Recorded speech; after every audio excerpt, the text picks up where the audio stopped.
pledge allegiance to the flag of the United States of America and to the republic for which it stands, one nation, under God, indivisible, with liberty and justice for all.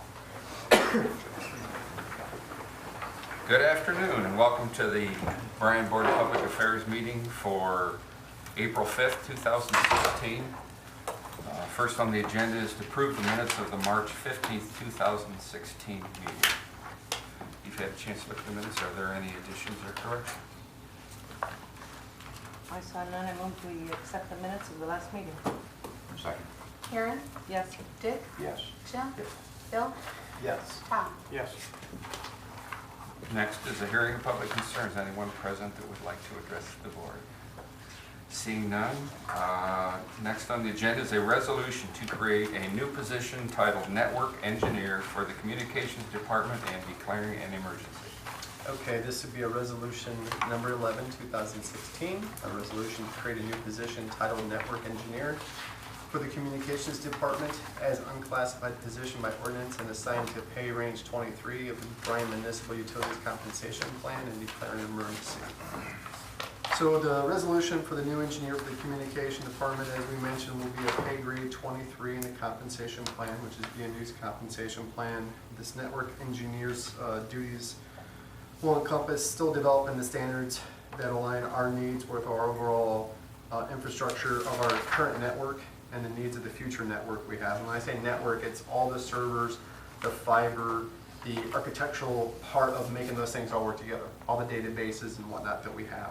Okay, they'll also lead the strategies that we need to leverage our current virtualization, because we have VMware that virtualizes our servers. They will need to be in the forefront of that. They will be up on the servers, the storage, and all those kind of devices, as well as the applications of all aspects of networking. On top of that, there will be that person or persons individual person will work extensively with the local area network, the wide area network, and again, that position also works with servers throughout everything the city has. A lot of times we assist on server issues that may come up at the fire department or in the mayor's area. So this is a new position. We have a senior network engineer's position. As was noted at the last board meeting, Ken Moore is retiring. We don't have that middle ground engineer. We have the desktop support, which we have right now, who is Cody. And Cody does a lot of this type of work right now for us. You have the high-end senior level engineer, which is a lot of high-end skill sets with time on the job. So I mean, there's a lot more there, but we don't have that middle of the pack position. And sometimes, we looked at this and Joe and I talked, it makes more sense to develop this middle position and to develop and train whomever here at the utility to have a chance to turn themselves into a senior engineer, okay?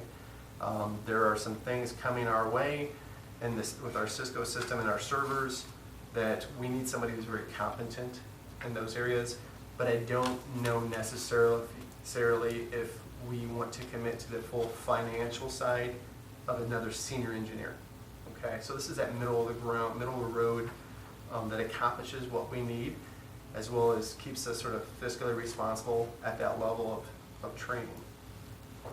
Like I said, Ken's due to retire late May, early June. We will have a little bit of use of him thereafter, but his time constraints of when he leaves are going to be pretty much able. We don't have a lot of time to work with him after that. I am asking that we declare this an emergency if the board chooses to create this position, because we still need time to post internally and externally. I know there was a concern that we should be posting externally. We'll do both concurrently. And we need time to interview. We got to get those candidates. We may have some candidates that are internal candidates as well as anybody that's external we go through. And we typically go through 2 to 3 interview processes before we bring a recommendation to the board. And we need time to do that before we get behind the 8 ball. So I'm open to questions. Joe, I don't think Joe stood the night. He had some things he had to get taken care of. So I'll answer questions the best I can based on Joe's needs for that department. So time is kind of the essence on this. I want to say yes, it is. I mean, if we don't act on it now, to put it off, again, it's going to create a problem. Well, it just puts us behind the eight ball, and then it also puts you in a situation that if you have a need that comes up, we will be paying contracting fees to to network engineer services that do this kind of work. And a lot of times those are usually pretty high when you're buying hours. I mean, there's not a bargain basement price when you're buying hours for something like this. And you need the ability to easily transition into somebody who understands what we have. You know, sort of our system, you know, when we developed BMU is what it is, it was sort of a hybrid.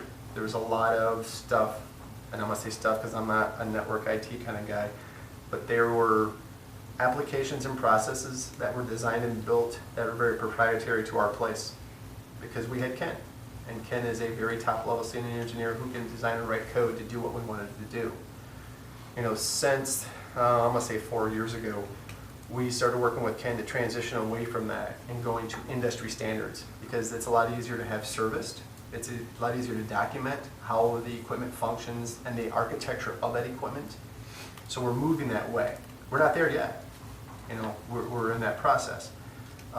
Cody has, I'm mentioning Cody because Cody's been sort of absorbing as much as he can from Ken to do his duties as well as carry any additional duties we throw at him if needed. So, you know, we're trying to cover our ends, but again, this is one of those positions that's a special skill set.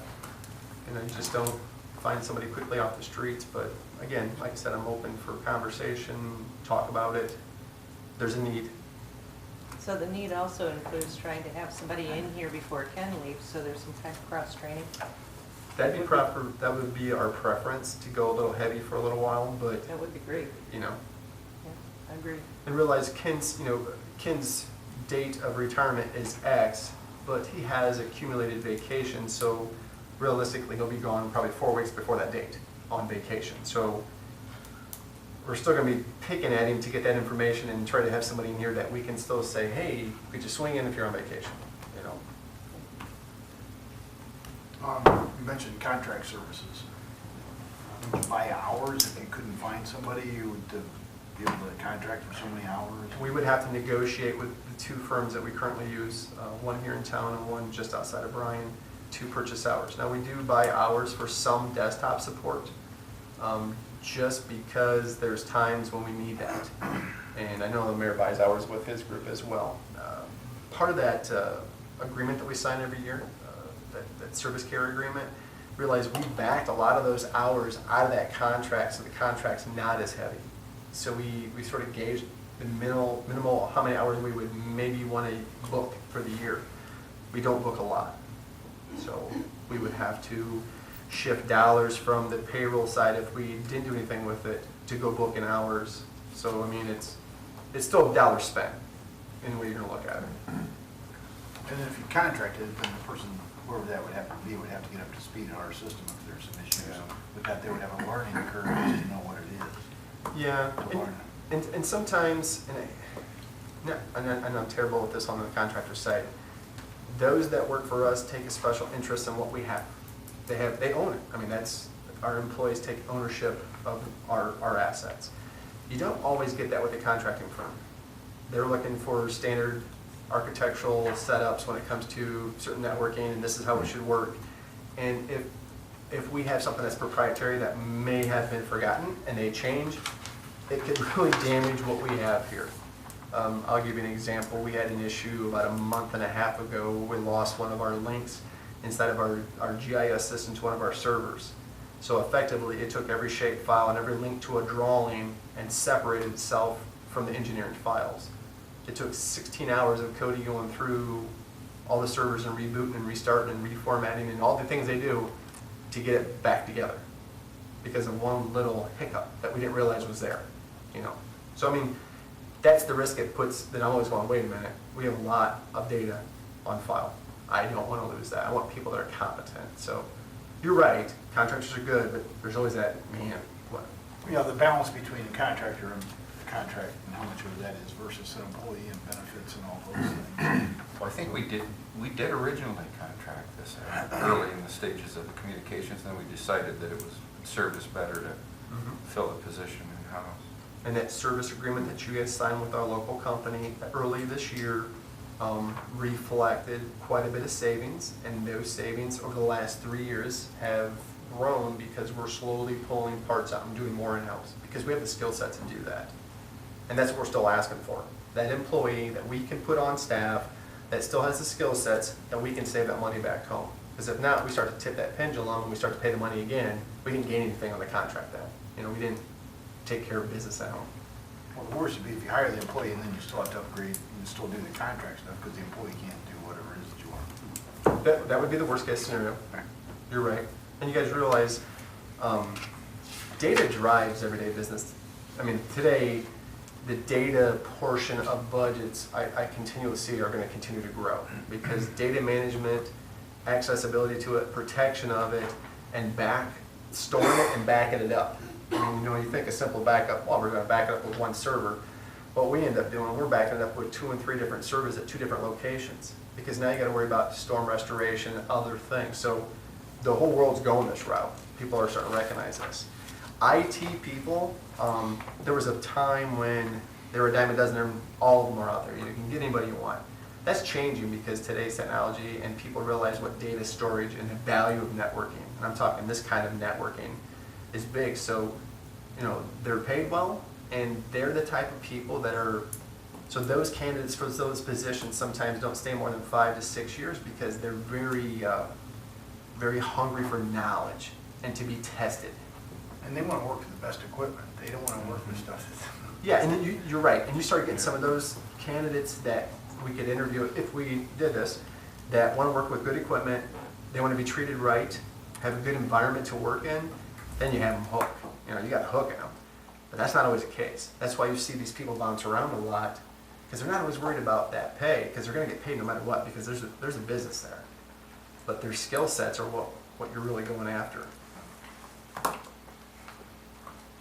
Then I see in the ordinance, the position is an unclassified position by ordinance.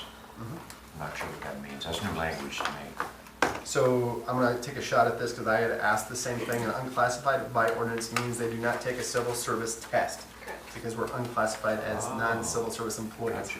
So we have to incorporate that into that. Okay, So, that explains. yeah, because I asked the same thing. I was like, well, we need to strike this. And I was corrected. So good catch.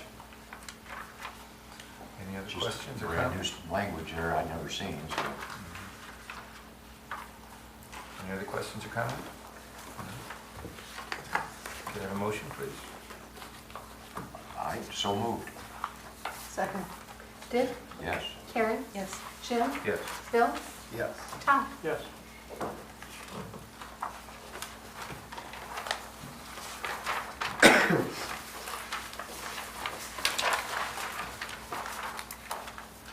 Next on the agenda, a request to post the network engineer position for the Communications Department.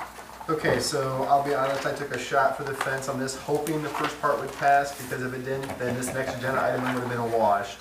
And I appreciate the board's questions and comments on it in passing this. But I would now like to ask that we post the position of network engineer for the Communications Department. And as I stated in the agenda item 3, we are under some time constraints and we need time to post, so we can post it internally, externally, go through interviews, and then bring our recommendation back to the board for hire. And our goal is to bring somebody back to hire before Ken leaves. Knock on wood. If it doesn't happen, it is what it is, but I at least have a guideline now where I need to be at for you guys. So I would respectfully ask. You post internally and externally at the same time? I heard. We're going to, yes. Okay. Is that standard, or you usually internally then go external? I'm gonna say yes, it's standard because we've done it before in the past. It's, so we could post internally, but there's a process of fairness. We should actually also post externally as well to do it right, in my opinion. We have a need for it, so it's probably a wise idea to go ahead and get it before time runs out on us. I agree. Or it could cost us a lot more money and cost to hire an outside firm. Any other questions? Motion, please. I'll move to post the network engineer position for the communication department. I'll second. Bill, Yes. Tom, Yes. Jim, Yes. Karen, Yes. Dick. Yes.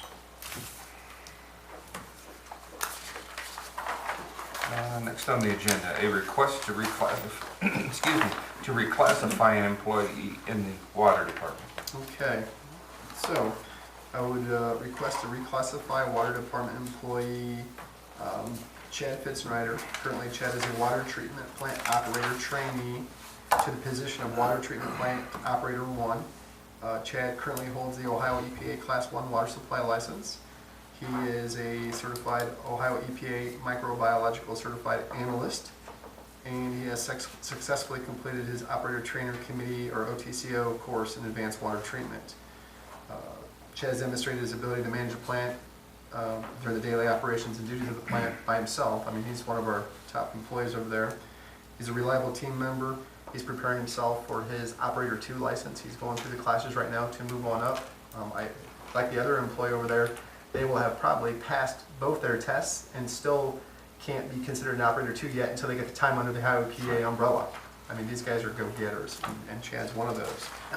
So to follow what we have done in the past with the union contract and how we have our structure set up, he's at that point to have that move. So I would respectfully request the reclassification of water department Chad Fitzrider to probationary water treatment plant operator 1. Questions? Motion, please.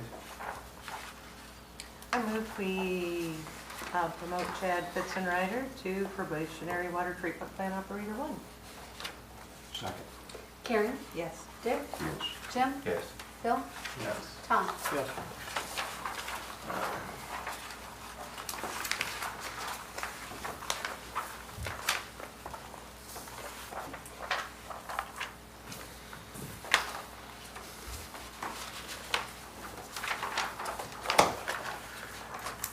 Next on the agenda, a request to hire a seasonal, temporary, part-time laborer for the power plant and Auglaze hydroelectric plant.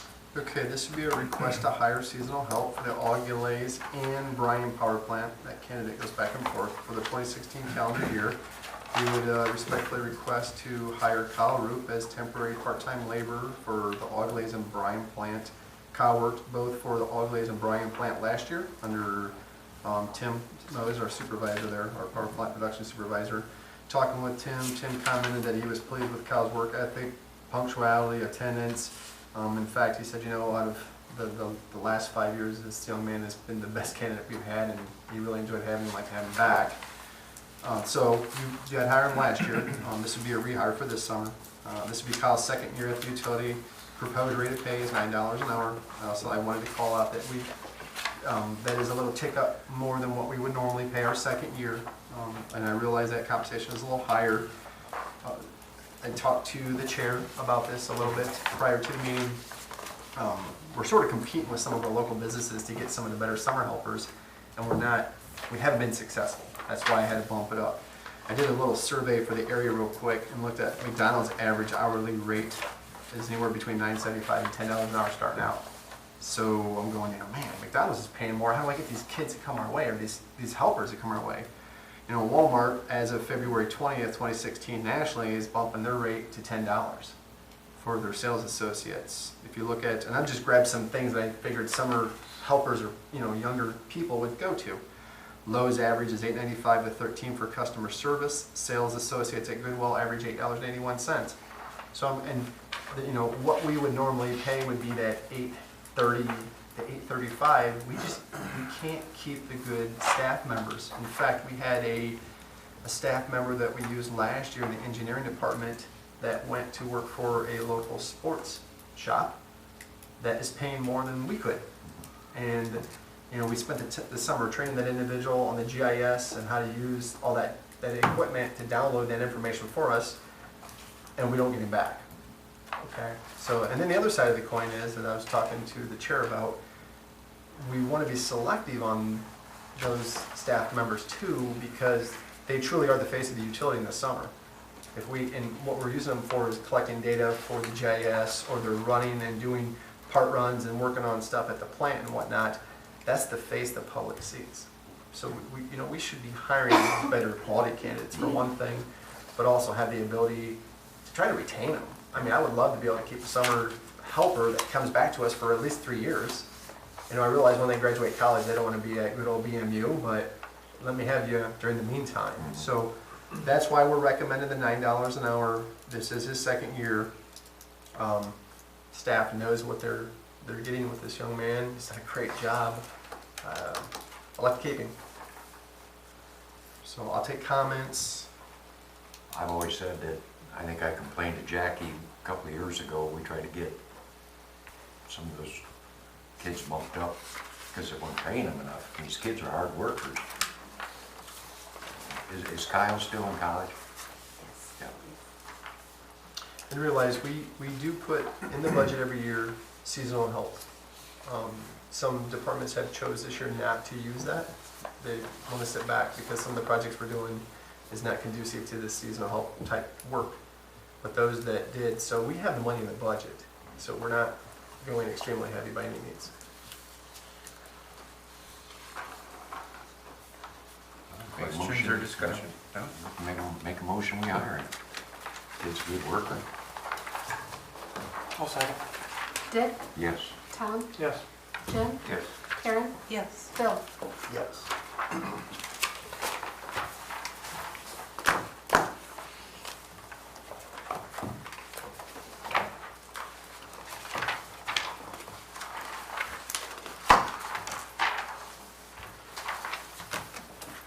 Next on the agenda, affect semi-monthly disbursements. Can I have a motion to pay the bills? So moved. Second. Bill, Yes. Karen, Yes. Jim, Yes. Dick, Yes. Tom. Yes. Comments from BPA and staff? Yeah, a couple things. So you've heard me talk about the capacity market that we're in with our generation and how that works. Just for a quick 411, we have the generators. They have an ability to generate into the market, and that ability we can sell into the market and be paid for that ability to put the power and the capacity in the market, okay? And these markets are 3 years out. So what we sell in the market today is for the 2019 year, if we would sell today. Okay, and as I have made mention before in meetings recently this year, that market has changed, and that market's controlled by PJM. Okay, and that's your RTO, your real transmission operator for this area. That market has changed, so I don't sell forward markets anymore because I can't, because the penalties to run exceed the value of what we would get from those generators.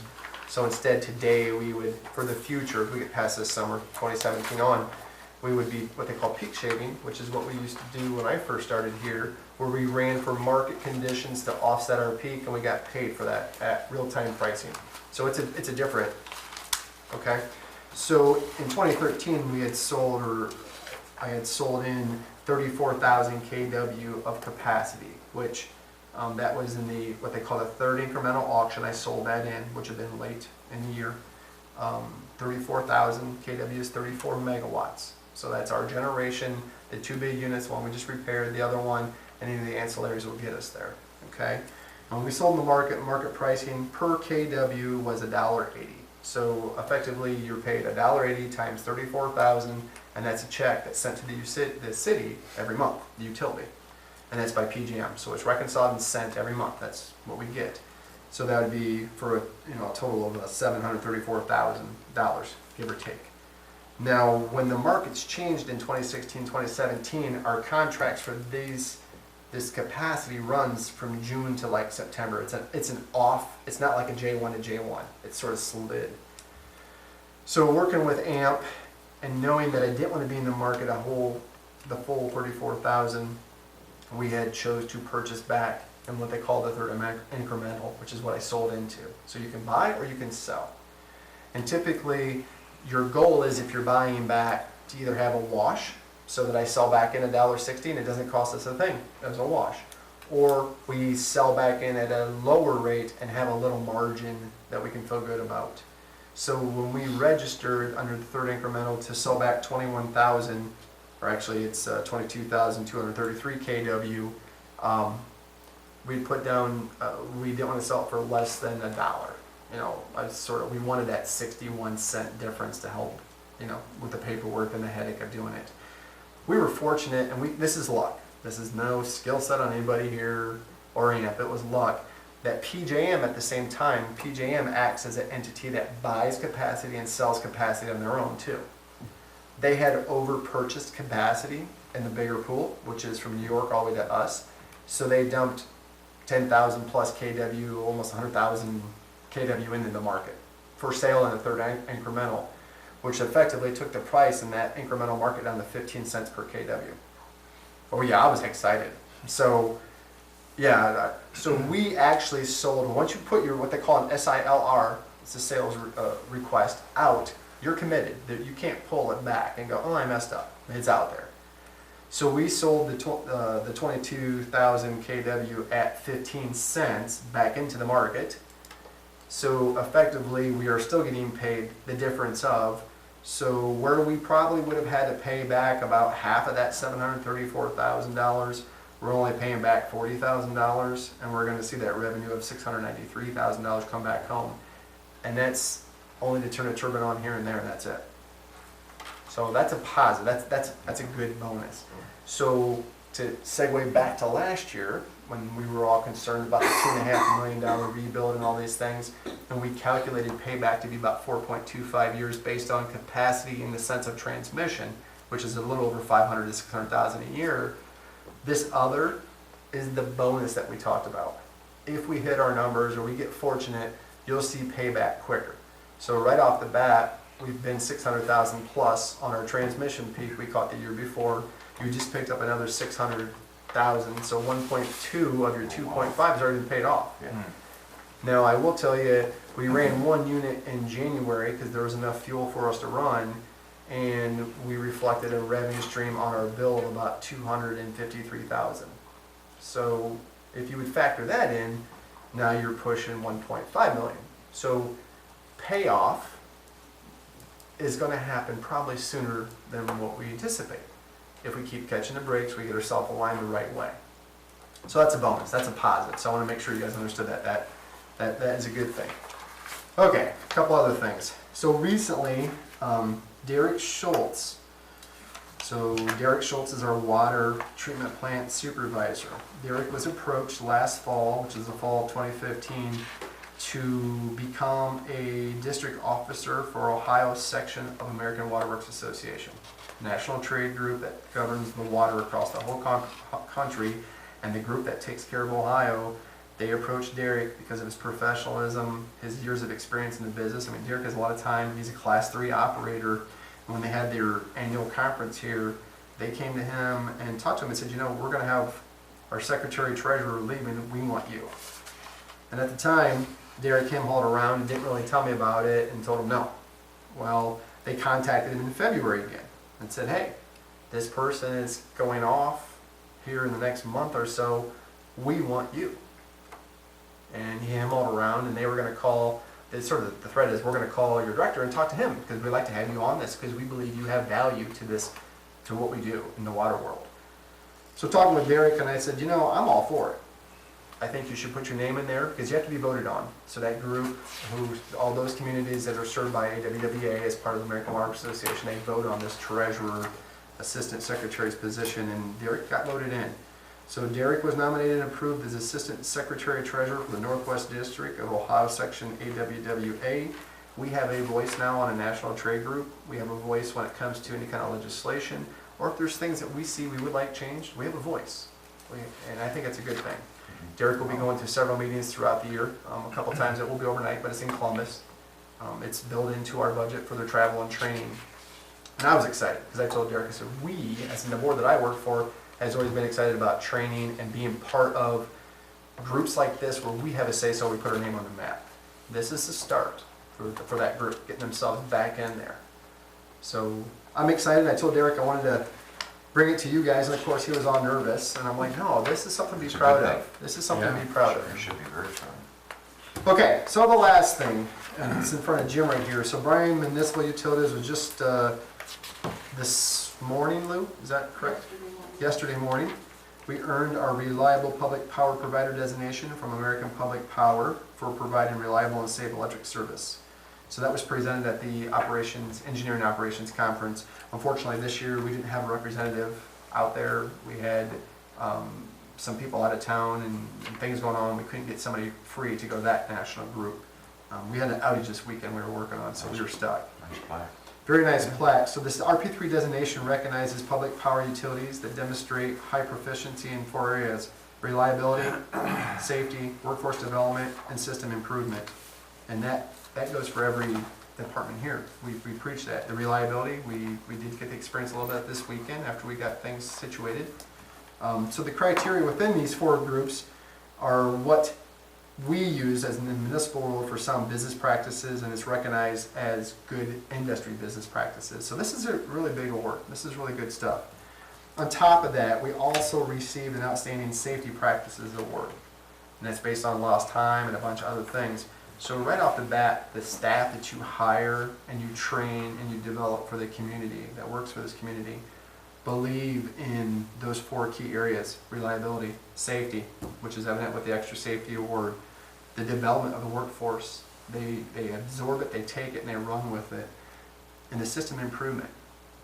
The outage we had this weekend could have been worse. Could have been a lot worse.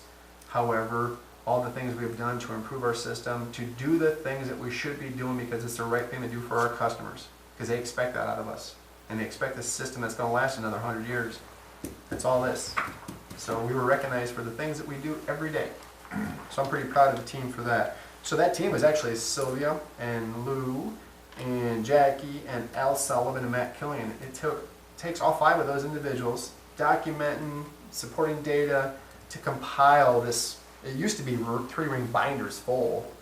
Now it's all uploaded to the net. But it took several months of compiling all that data to send off to be analyzed and evaluated against 3,000 or 1,200 and some other utilities our size. So very exciting stuff on that.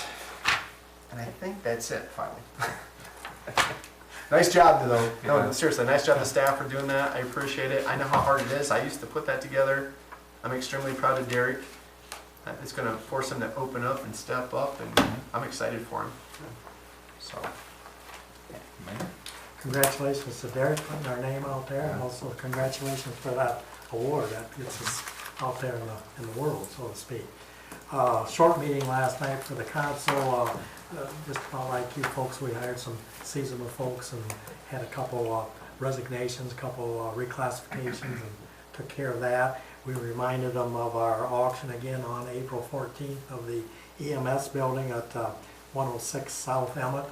And along with that's at 5 o'clock at night. And along with that, we'll be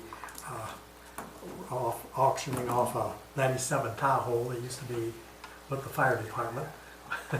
Tom's looking at it. He thinks he can use it. It's red. We'll put a gray stripe on it. You'll put a gray stripe on it. Oh, okay. Buckeye Leaf, we'll call it. There you go. Right. So we'll be happy to accept a bid from you. That's about it. We have. That's it? So, yeah. Okay, Rhonda? No, sir. Sorry? No, sir. Who? Jackie? No? Tom? Bill? Yeah, I want to talk a little bit. I get some comments from constituents in Bryan talking about cable vision. And I wanted to just chat a little bit about it, maybe the mayor can help me with this. When we started back in cable, there was a local provider, and I can't remember the name of the local provider. TCI, is that it? TCI Cable. Yeah, TCI and then cable. Adelphia after that. Yep. Pardon me? After that was Adelphia. Yep. Adelphia. Okay, so it's TCI. At that time, I would remind everybody, there were regional providers of cable television, and the service was not very reliable, and there were lots of complaints about it. And that's when the city, Bryan Municipal Utilities, maybe even the city side got involved and said, listen, you gotta look at this, because it's not going well out here for the citizens getting cable TV.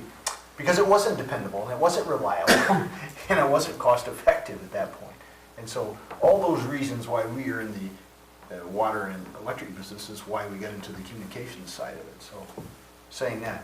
And then there seems to be some perception out there on my particular case that I was against the cable TV, and that, why do you want to get rid of the cable? And I'm like, I don't want to get rid of the cable. I think it's a wonderful thing for the city of Bryan and for all the things that we do within the community, especially the side where we provide programming for local events and do the things that we do and have the crew, Eric Herman, and that goes around and broadcasts and does do the things we do. We can't provide that without costs. There are costs in doing that. And so as we sit here as a board, we have to be stewards of the resources of the utility. And I commend the previous boards when they created the communications department. It wasn't part of the electric department. There was a lease agreement involved, but there was a separate department created. And as Lori knows, we have buckets of money in this department and buckets of money in this department and buckets of money in that department. And they should not cross. The expenses are allocated based on those departments and the incomes go in those. So I applaud the board for creating a distinct communications department to see whether it's viable, if it makes sense, if it can be profitable to provide the service. And it has been. Now, going forward, technology has changed. Cable environment is much different today. Programmers are causing all sorts of havoc in the cable industry. And so then you have creative ways of trying to get the programming via the internet or television and traditional ways that we think of it. So you've got over-the-air providers that are charging us to provide that service on the cable side. So the Channel 11s and out of Fort Wayne, or Channel 11 out of Toledo, CBS and NBC and Fox charge us to provide that over our cable system, whereby if you just went out and stuck up an antenna, you could get it for free. So those are challenges. Programming of sports. I'll pick on the Big Ten Network. They want, or ESPN, they want so much a provider. Fox Sports, they want so much for every customer we have. So that adds to your bill as you're a cable subscriber out there. And maybe you don't want those things, but they want to make sure it's in the basic package because they want to count every subscriber. They want their $1.25 per subscriber. So those are all part of the cost. And we as the board, the governing body of the utility, have to look at that, and it has to make economic sense to do it. So as we go forward, how will cable TV look? I don't know. But at some point, we have equipment in the head end and all the other things that make it work. They're probably going to need to be replaced. And then we have to make decisions whether we're going to invest in that again. At one point, I'm trying to think, Lori, maybe you can help me with how much money we borrowed to start the $2.5 million. And it's all paid back. That's all done. We have a lease agreement that we're kind of finishing up because there's some things that we leased. But that 2.5 is all paid back. The question will be for this board, as we go forward, and the customers out there, do you want to borrow another $2 million to upgrade the equipment? And will we get a return on our investment and be able to pay it back? And that will be the challenge. It's not that we want to kill cable TV, is it will it be economically viable as a business going forward? So if you can hear my voice, and you are a cable, obviously you'd have to be a cable subscriber, but if you've got friends and family in the community, please come to a board meeting. Please come and be active and say you want to save your cable television within the community and be active about it. We can ask you to do that, but we're going to have to make decisions about that. We'd love to hear from you. So if it gets in the Bryan Times and is printed, that we need to have support for cable television. Organize a group. Get on Facebook. Comment, Twitter, whatever it is. Do those things to help us understand that you really want it. And then we got to have subscribers. You can want it, but if you're not a subscriber, it isn't helping us. If I can Sure, just a please. bit. So one of the struggles on the director side you run into is the thought that we want to shut it off, even the director level. And it's not we. We have to deal with the business economics of it. And it's simple numbers. Our community owns our power company. They own the water company. They own the communications side. We'd encourage them to use it. Now, we do understand we have some equipment that's aged. Our speeds are a little slower than our competitors. But to advance ourselves, to get to that next level, we need customers to do that. You know, we just can't spend the money and hope it comes home. That's not how it works. During the business and industry show, I had several customers come up to me and were very vocal. I was actually really surprised at the fact that they were afraid we were going to shut off the system, and because that's what they had heard. And we did discuss the potential, but the point is, we need customers. And the other side of this, what people need to realize, and we know we beat this horse all the time, and it doesn't seem to go anywhere. Our presence with BMU Communications Department, be it cable TV and the internet, has forced any local competition to keep the prices in check. I'm gonna tell you straight up, I won't name our competition, we won't talk about, but if you do a sample, and I would encourage the community, call those friends and relatives, and maybe in Defiance or outside of this footprint, and ask them what they're paying for their services, and you'll be amazed. The worst case is, by us being here, that's been the benefit for everybody, even those that are not on our system. However, if the economics say the other, those prices will surely move up on everybody. Oh, absolutely. And we don't want that. I mean, 100 some years ago, there were some really smart people who took a risk and really decided they wanted a power system as well as a water system, and look where we are today. The system's 20 years old in the cable world. It's one of those that requires a little more TLC. We need some help. We definitely need some help. Well, plus realize too that, I mean, we try to, it seems like here lately, as far as the cable goes, if it wasn't for bad news, we wouldn't have any news at all. But I think a lot of it is the monster that we create by the way we have to finance it. We try to keep it as close to cost as we possibly can, and we're not in a position to subsidize those costs. So when one comes along, we have to make the hard decision whether to raise the rates or to adjust our channel lineup. Unfortunately, we've had to change the channel lineup different times to try and maintain.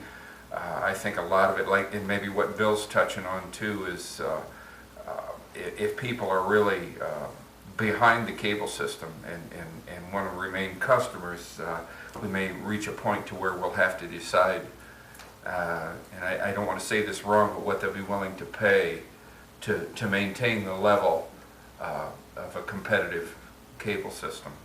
Not that we're out to fleece anybody, but we have to maintain the income to maintain the system. I was going to say, we do have to find a way to let the non-customers know what we have to offer to them. Sure. I think, yeah, that's a good point. We need to market what we have available as a non-customer here. This is available and this is how much it costs.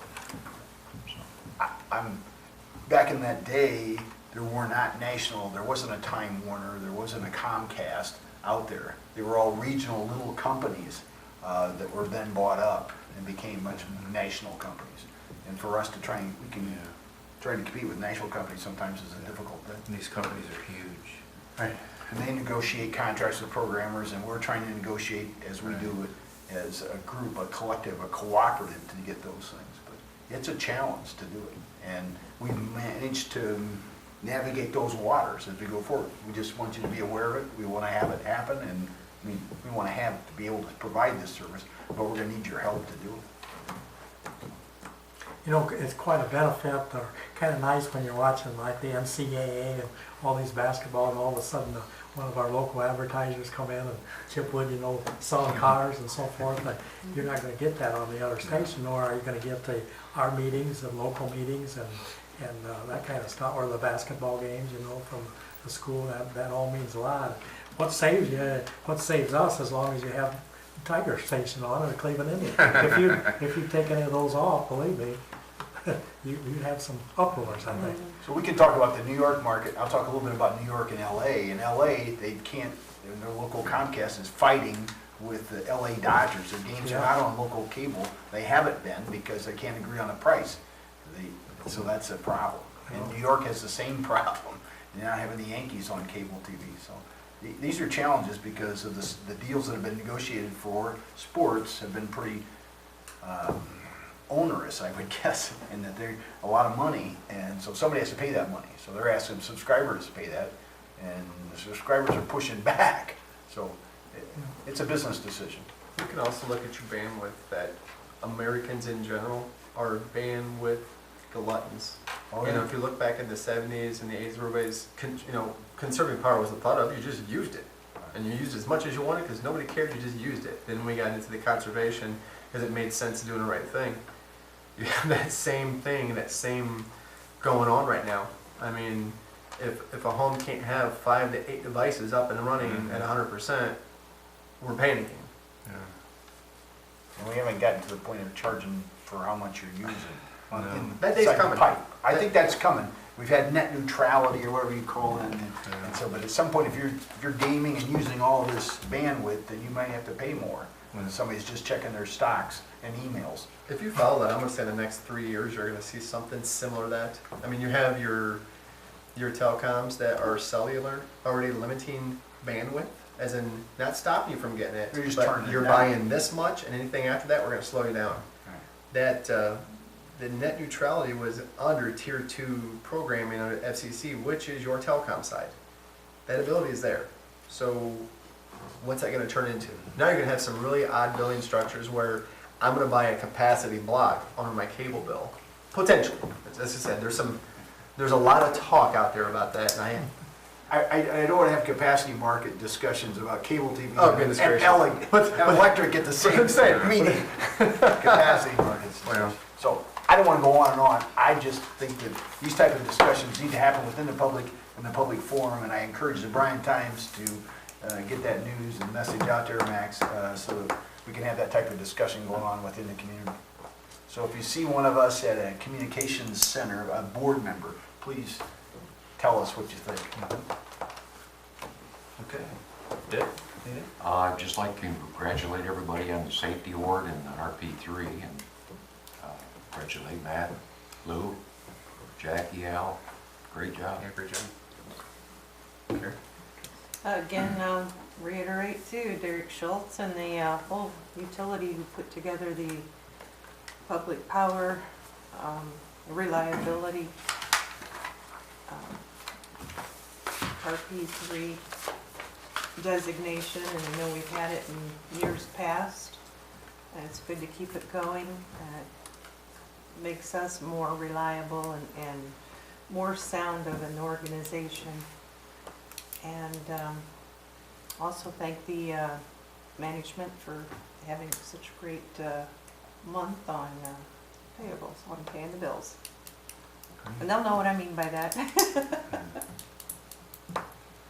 That's all? Okay, I have nothing to add. So I will entertain a motion to adjourn. So moved. Second? Tom? Yes. Dick? Yes. Jim? Yes. Karen? Yes. Bill? Yes. Hey, Max, did you get the hand?